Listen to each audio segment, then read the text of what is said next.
네, 7시 12분 30초입니다. 지난 금요일이었죠?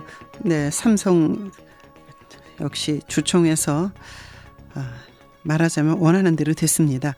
근데 통합 삼성물산 앞두고 이걸 어떻게 봐야 될 것인지 여러 가지 문제가 있습니다. 오정근 건국대학교 금융IT학과 특임교수 겸 한국경제연구원 초빙연구위원입니다. 안녕하십니까? 네, 안녕하세요. 네네. 그 삼성이 엘리엇과의 싸움에서 이제 완승을 했는데 엘리엇이 쉽게 물러갈 것 같지 않네요. 뭐 뒤이은 소송 얘기가 좀 나오고 있던데요. 네, 벌써 그렇습니다. 이제 과거 그 엘리엇 행태를 보면은 근데 뭐 10년 넘게 그 소송을 끌면서 수십 배의 차익을 실현한 그런 그 경험이 한두 번이 아닙니다. 그래서 네.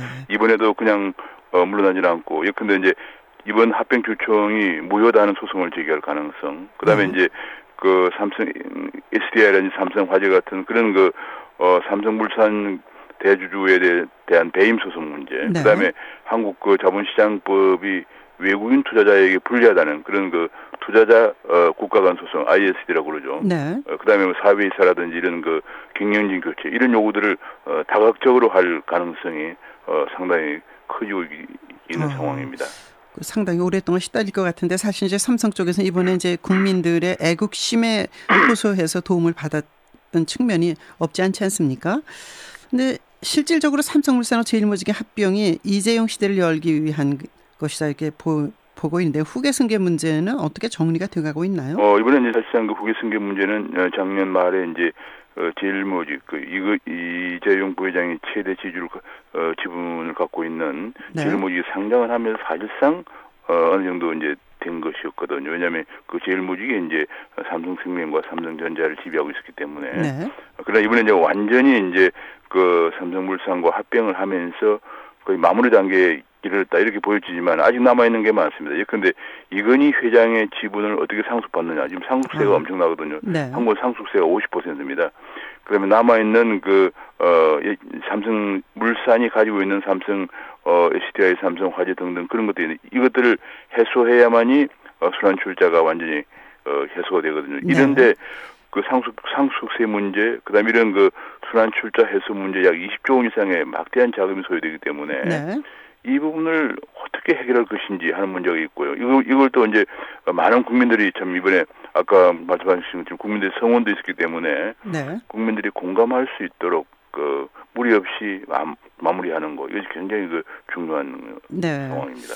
그런데 그 사실은 시장의 반응이 그렇게 좋지가 않네요. 주식 시장에서 합병 당시에 원했던 게 아니고 지금 이제 주가가 좀 떨어져 있지 않습니까? 이건 어떻게 봐야 됩니까? 그렇습니다. 그건 두 가지인데 하나는 이제 아까 제가 말씀드린 것처럼 일단은 이걸 마무리하기 위해서 삼성물산이 가지고 있는 삼성 SDI나 삼성화재 같은 그 지분을 팔아야 돼요. 네네. 지분을 팔아야 되는 것에 대한 그 매물이 나올 것에 대한 그런 문제가 있고 또 한 가지는 이제 아까 첫 번째 말씀드린 것처럼 엘리엇가 그냥 있지 않을 거다. 네.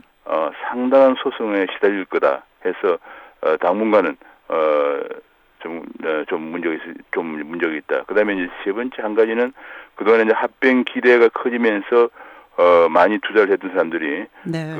그 수익 차익을 실현하는 그런 상황이 있습니다. 제 생각으로는 아마 그 지분을 매각하고 일단 그 기대 차익을 실현하는 그런 것 좀 마무리되면은 네. 다시 반등해서 아마 시장에서는 아마 통합 삼성물산 주가를 25만 원까지 지금 19만 원 정도 17, 18만 원 가고 네. 있는데 네. 25만 원 정도까지 내다보고 있는 것 같습니다. 그래서 제가 보기에는 이 부분이 앞으로 굉장히 중요한데 문제는 엘리엇과의 싸움을 어떻게 잘 이렇게 해 나가느냐 이런 큰 네. 과제가 아닌가 싶습니다. 근데 이제 합병 과정에서 이제 국민연금이나 이제 기관 투자자들도 그리고 소액 주주들의 진짜 뭐 애국심이나 충성심에 호소해서 결국 이제 삼성 측에서도 큰 빚을 졌다고 그렇게 얘기하고 있는데 문제는 그 소액 주주들을 위한 제도적 장치 이런 게 마련될 수 있을까? 또 하나는 삼성뿐이 아니라 우리 기업들이 경영권 안정을 위해서 포유진필이나 뭐 황금주라든가 저가 매수권 이런 게 하나도 없는데 그거를 하는 것하고 소액 주주의 권리를 보장하는 것하고 같이 갈 수 있느냐 하는 겁니다. 네, 결국은 두 가지를 다 이제 우리가 해야 되는데요. 네. 하나는 이제 소액 이번에 삼성전자가 주주권익위원회, 소위 말하는 가버넌스 커미티라고 하는 걸 만들어서 소액주주들을 이제 지배구조 개선에 참여시키겠다. 그다음에 소액주들과 간담회를 자주 개최하겠다. 네. 그다음에 이제 소액주들의 현재 배당이 얼마 안 되는데 배당 성향을 높여서 배당을 많이 해주겠다. 이런 주주 친화적인 정책을 내놓았습니다. 이거는 이제 삼성뿐이 아니고 우리나라 재벌들이 전반적으로 이런 걸 좀 시행함으로써 소액주들과 좀 친해져야 되는 그런 상황 필요가 있다는 걸 이번에 이제 보여주었고요. 소액주들이 반란을 하면 안 된다는 걸 보여주었거든요.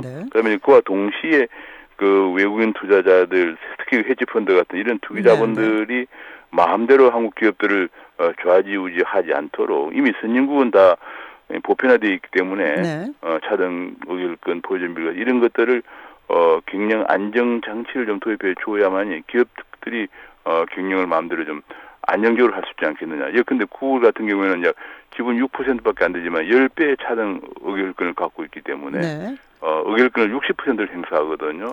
그래서 안정적으로 경영을 할 수가 있습니다. 그래서 사실 이번에 중국의 마윈의 알리바바도 미국에 상장한 이유가 바로 차등 의결권 보장 때문에 미국으로 간 거거든요. 그래서 우리가 그런 걸 해줘야만이 외국 기업들도 한국에 많이 들어오고 한국 기업들도 안정적인 경영을 할 수 있다. 하기 때문에 소액주주의 권익 보호와 기업 경영 안정권 보호 이 두 가지가 동시에 추진되어야 된다는 생각. 이번에 아주 큰 교훈이라고 생각이 됩니다. 네네. 그렇게 하기 위해서는 법의 개정이 필요한 건가요? 네, 그렇습니다. 왜냐하면 첫 번째 소액주주의 권익 보호는 현재 당장 회사들의 이사회를 통해서 할 수가 있는 것이지만은 경영권 보호는 상법을 개정해야 됩니다. 그런데 상법 개정이 현재 과연 국회 여러 가지 구성이라든지 성향을 볼 때 통과가 될 수 있겠느냐. 이미 벌써 2008년도에도 이런 법안이 제안이 되었었는데 사실상 통과 안 되고 그냥 폐기돼 있거든요. 그래서 그런 걸 볼 때 우리나라 무슨 정치인들도 이제는 이런 것들이 안정적으로 지금 현재 삼성전자가 여기에 벌써 20조 원 이상 돈을 쏟아 보이되고요. 지금 각 기업들이 지금 현재 그룹들이 이번을 계기로 해서 앞으로 2, 3년간은 투자를 아마 엄두를 못 낼 겁니다. 전부 경영권 방해에 몰두해야 하기 때문에 청년 실업 문제가 해결이 안 돼요. 일자리가 투자를 못 하니까.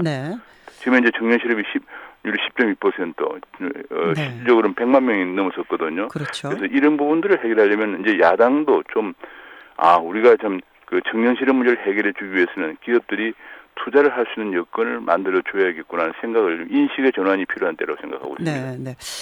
IMF 때 어떤 것이 잘못돼서 이런 결과가 온 겁니까? 그전에는 이런 게 전혀 우리나라에 없었습니까? 그렇습니다. IMF 전에는 우리나라 자본시장이 완전히 개방되어 있지 않았어요. 근데 IMF와 MOU라고 양해각서를 체결하면서 우리가 IMF에 지금 그리스에 비하면 많지도 않은 돈인데 195억 달러를 빌리면서 IMF는 지금 엄청난 돈을 그리스는 지금 엄청난 돈을 빌리고 있지만 우리는 그걸 빌리면서 이제 우리가 여러 가지 조건을 많이 들어오는데 그 중에 하나가 자본시장을 완전 개방하고 적대적 M&A를 허용했어요. 알겠습니다. 그러한 것이 지금 이제 나타나고 있다.